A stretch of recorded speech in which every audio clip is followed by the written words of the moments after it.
معزز حاضرین، میرا ماننا ہے کہ اگر نگیٹو حالات میں بھی کچھ پازیٹیو یا مثبت پہلو تلاش کر لیے جائیں تو مشکل تھوڑی سی آسان ہو جاتی ہے۔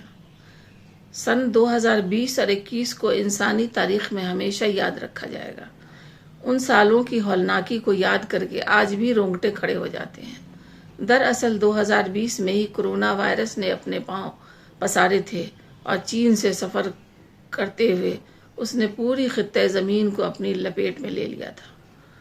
ہمارا ملک بھی اس سے بری طرح متاثر ہوا۔ اس وقت کی قسم پرسی اور تباہی والی زندگی سے کون واقف نہیں ہے۔ کرونا نے جہاں تباہی مچائی وہیں glucometer, oximeter, sanitiser, face mask اور نیبولائزر سے ہر خاص و عام کو یکساں طور پر واقف کرا دیا۔ لاک ڈاؤن اور کوارنٹائن جیسے الفاظ کو بھی ڈکشنری کی تہوں سے باہر نکال کر سر ورق پر لا کر اس کے معنی سے واقف کرایا۔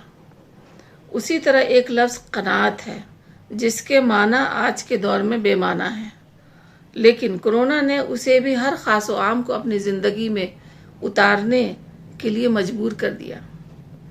حضرات، ابھی جو میں افسانچہ پیش کرنے جا رہی ہوں اس کا عنوان بھی قناعت ہی ہے۔ انہی دنوں میں مجھے بھی قناعت کا صحیح علم ہوا اور عملی طور پر سمجھ میں آیا۔ ملاحظہ فرمائیے میرا افسانچہ قناعت۔ صبح اٹھ کر میں نے اپنی بالکنی میں رکھے اس بڑے کولر کا جائزہ لیا جو پچھلے سال کی گرمیوں کے بعد سے یوں ہی پرانی بالٹی، پیتل کا لوٹا اور دیگر علم غلم سامان کا اسٹور روم بنا ہوا تھا۔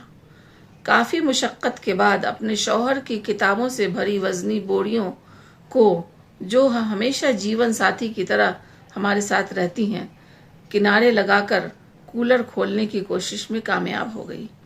کولر کے نیچے جھانک کر دیکھا تو کبوتر نے گھونسلے بنائے ہوئے تھے اور سفید سفید انڈے ادھر ادھر لڑکے پڑے تھے۔ ایسا محسوس ہوا کہ وہ بیکار ہو چکے ہیں اور کبوتر کا ان انڈوں سے کچھ لینا دینا نہیں ہے۔ میں نے کولر کا جائزہ لیا، اس پر لگی گھاس پر تنقیدی نگاہ ڈالی اور زیر لب بدبدائی، یہ اتنی پرانی نہیں لگتی، اسے دھو کر پھر سے لگایا جا سکتا ہے۔ گرم پانی کا ایک بڑا گلاس حلق میں اتارنے کے بعد لگ بھگ 2 گھنٹے کی انتھک محنت مشقت کے نتیجے میں کولر کی صفائی مکمل ہوئی۔ اس کے پنکھے اور پانی کے پمپ کو چیک کرنے کے بعد قلبی اطمینان ہوا کہ وہ ابھی کنڈیشن میں ہیں۔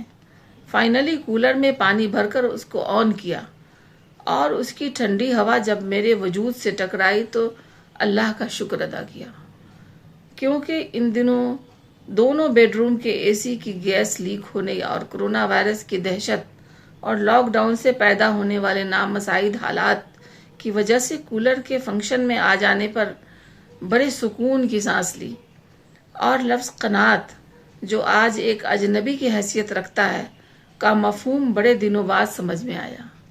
بہت بہت شکریہ۔